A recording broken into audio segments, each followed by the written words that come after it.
சென்னையில் பெய்யத் தொடங்கியது கனமழை. வள்ளுவர் கோட்டம், கோடம்பாக்கம், ஆலந்தூர் உள்ளிட்ட பகுதிகளில் மழை. மயிலாடுதுறை மாவட்டத்தில் அதிகாலை முதல் மிதமான மழை. புதுச்சேரியிலும் மழையால் பள்ளி செல்லக்கூடிய மாணவர்கள் தவிப்பு.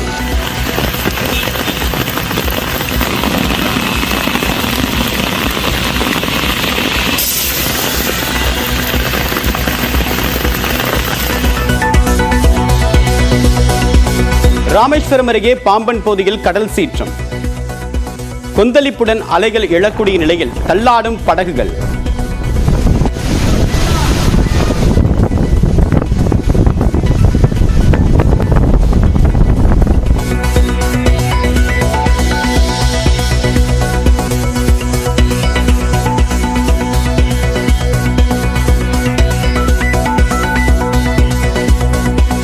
தமிழ்நாடு இலங்கை கடற்கரையை நோக்கி நகர்கிறது. வங்கக்கடலில் நிலவக்கூடிய ஆழ்ந்த காற்றழுத்த தாழ்வு பகுதி. கடலூர், மயிலாடுதுறை உள்ளிட்ட 6 மாவட்டங்களில் இன்று மிக கனமழை பெய்யும் என்று வானிலை ஆய்வு மையம் எச்சரிக்கை.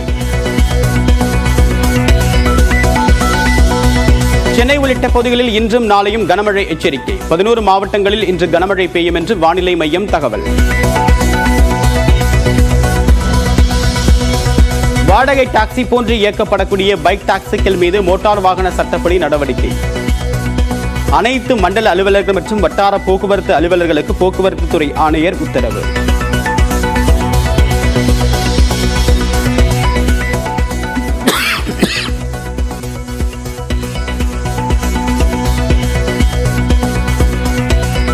வைக்கம் நூற்றாண்டு விழாவில் கலந்து கொள்ள கொச்சி புறப்பட்டார் முதலமைச்சர் மு க ஸ்டாலின்.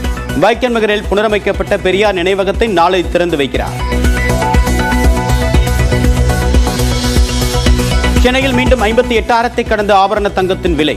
கடந்த 3 நாட்களில் மட்டும் சவரனுக்கு 1,240 ரூபாய் உயர்வு. புதுக்கோட்டை மாவட்டம் அறந்தாங்கி அருகே இடிந்து விழுந்த சுவர். 5 வயது சிறுமி உயிரிழப்பு.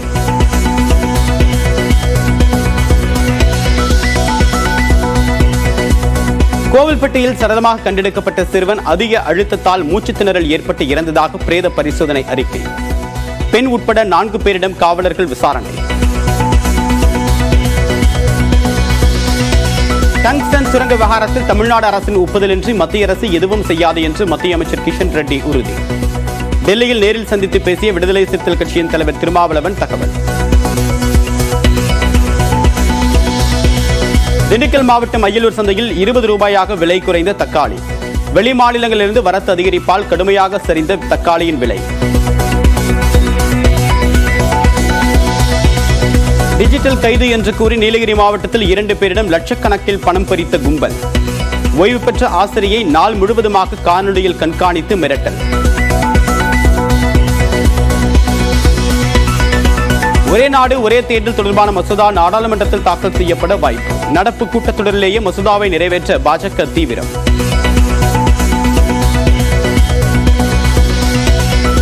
ஹைதராபாத்தில் பத்திரிகையாளர்களை தாக்கி விரட்டிய தெலுங்கு நடிகர் மோகன் பாபு. மகனுடனான சொத்து தகராறு குறித்து செய்தி சேகரிக்க சென்ற போது அத்துமீறல்.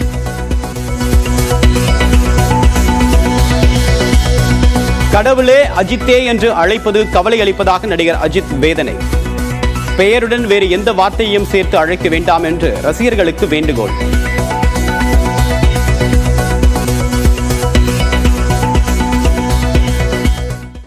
சென்னையின் பல பகுதிகளில் மழை பெய்ய தொடங்கியிருக்கக்கூடிய நிலையில் மயிலாப்பூரில் உள்ள நம்முடைய செய்தியாளர் ரகுவரனிடம் கூடுதல் விவரங்களை கேட்டறியலாம். ரகுவரன், தற்போது எந்தெந்த பகுதியில் மழை பதிவாகியிருக்கு?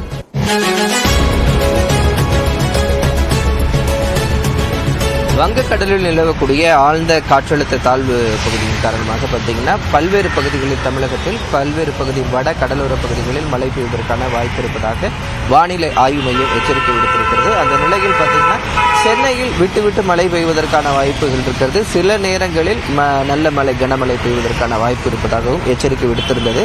இந்த நிலை காலை அதிகாலை முதலே வான மேகமூட்டத்துடன் ஒரு குளிர்ந்தமான ஒரு சூழ்நிலை நிலவி இருந்த நிலையில் 10 மணிக்கு மேலே பார்த்தீங்கன்னா தற்போது நல்ல ஒரு மழை பெய்து பெய்து கொண்டிருக்கிறது. குறிப்பாக நாம் இருக்கக்கூடிய மயிலாப்பூர் பகுதி, நுங்கம்பாக்கம் மற்றும் கோடம்பாக்கம், ஆலந்தூர், கிண்டி போன்ற சென்னையின் பரவலாக பல்வேறு பகுதிகளில் மழை பெய்து வருகிறது. குறிப்பாக மெரினா கடற்கரை பகுதிகளெலாம் பார்த்தீங்கன்னா திடீரென்று ஒரு காற்றுடன் கூடிய ஒரு மழையும் காணப்பட்டது.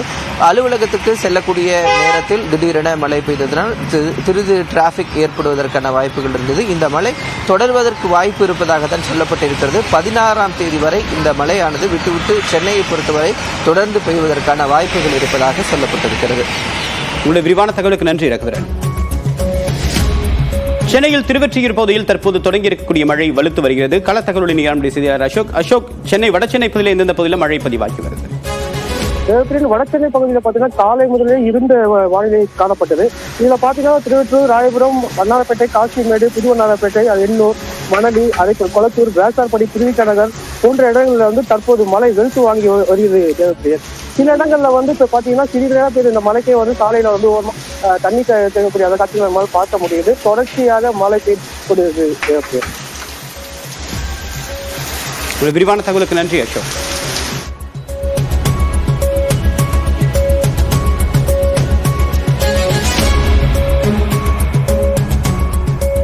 வங்கக்கடலில் நிலை கொண்டுள்ள ஆழ்ந்த காற்றழுத்த தாழ்வு பகுதியால் இன்று 6 மாவட்டங்களுக்கு மிக கனமழை எச்சரிக்கை விடுக்கப்பட்டிருக்கிறது. இதேபோல சென்னை உள்ளிட்ட 11 மாவட்டங்களில் கனமழைக்கு வாய்ப்பு எனவும் கணிக்கப்பட்டிருக்கிறது. இது தொடர்பான விவரங்களுடன் வரைகலையுடன் விளக்கம் அளிக்க இணைந்திருக்கிறார் சிறப்பு செய்தியாளர் சடையாண்டி. எத்தனை நாட்களுக்கு மழை தொடரவிருக்கிறது? என்ன நிலவரம்? நிச்சயமா லாவண்யா, வங்கக்கடலில் உருவாகி இருக்கக்கூடிய அந்த குறைந்த காற்றழுத்த தாழ்வு பகுதியானது சற்று வலுவடைந்து ஆழ்ந்த காற்றழுத்த தாழ்வு பகுதியாக தமிழ்நாடு கடற்கரையை ஒட்டி நகர்ந்து வந்து கொண்டிருக்கிறது. தற்பொழுது நம்ம அந்த வரைகலை மூலமே பார்க்கலாம். அதனுடைய சுழற்சி இலங்கைக்கு மிக அருகிலும் தமிழ்நாட்டுக்கு சற்று தொலைவிலும் இருக்கக்கூடிய காட்சிகளை தான் நம்மால் பார்க்க முடிகிறது. இது தொடர்ந்து மேற்கு வடமேற்கு திசையில் நகர்ந்து வந்து கொண்டிருப்பதாகத்தான் இந்திய வானிலை ஆய்வு மையம் தெரிவிக்கிறாங்க. அதாவது இலங்கைக்கும் தமிழ்நாட்டிற்கும் இருக்கக்கூடிய அந்த இடைவெளியில் அதனுடைய சுழற்சியினுடைய பயணம் இருக்கும் அப்படின்றத மிக தெளிவாக இந்திய வானிலை ஆய்வு மையம் குறிப்பிட்டிருக்கிறாங்க.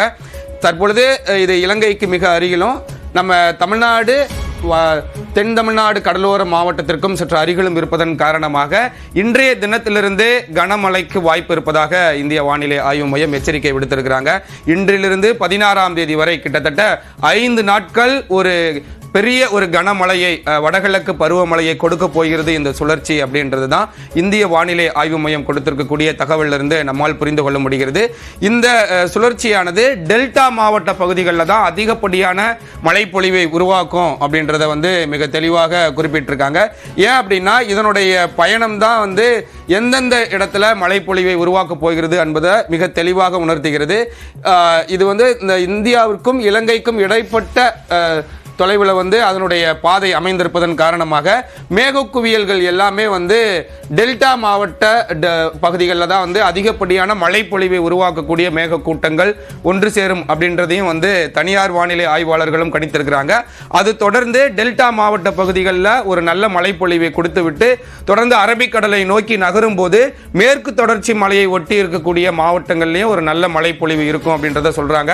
அடுத்து 16ஆம் தேதி வரை இந்த ஆழ்ந்த காற்றழுத்த தாழ்வு பகுதியானது தமிழ்நாட்டில் பரவலாக கனமுதல் மிக கனமழை இருக்கும். அதி கனமழை ஒரு சில இடங்களில் மட்டும்தான் இருக்கும் அப்படின்றத சொல்லியிருக்கிறாங்க. இந்த மேக வெடிப்பு எல்லாம் ஏற்பட்டு 20 சென்டிமீட்டரோ 30 சென்டிமீட்டர் ஒரே நாளில் 50 சென்டிமீட்டர் மழை பொழிவு மாதிரியான ஒரு பெரிய நிகழ்வுகள் இருக்காது. ஆனால் கனமுதல் மிக கனமழை இருக்கும். சென்னை ஒட்டி இருக்கக்கூடிய மாவட்டங்கள், சென்னை, திருவள்ளூர், காஞ்சிபுரம், செங்கல்பட்டு, விழுப்புரம் ஆகிய மாவட்டங்கள்லாம் இன்றிலிருந்தே இன்று மாலை, இரவு, நாளை அதிகாலை ஆகிய பொழுதுகளெல்லாம் ஒரு நல்ல மழைப்பொழிவு இருக்கும் அப்படின்றதும் இந்திய வானிலை ஆய்வு மையம் கொடுத்திருக்கக்கூடிய தகவலிலிருந்து நம்மால் புரிந்து கொள்ள முடிகிறது.